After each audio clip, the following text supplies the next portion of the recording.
वज़ीर आज़म शहबाज शरीफ का कहना है कि गजा के अवाम के लिए तारीखी दिन है। अनथक मेहनत के बाद गजा में अमन लाने में कामयाब हो गए हैं। शर्म उल शेख में खिताब करते हुए उन्होंने सदर ट्रंप को अमन का अलमबरदार करार देते हुए नोबेल पीस प्राइज के लिए दोबारा नामजद कर दिया। Today is one of the greatest day in contemporary history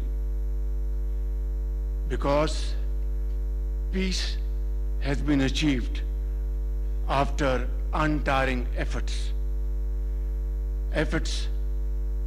led by President Trump, who is genuinely a man of peace, who has relentlessly and untiringly worked throughout these months. I would say that Pakistan had nominated President Donald Trump for Nobel Peace Prize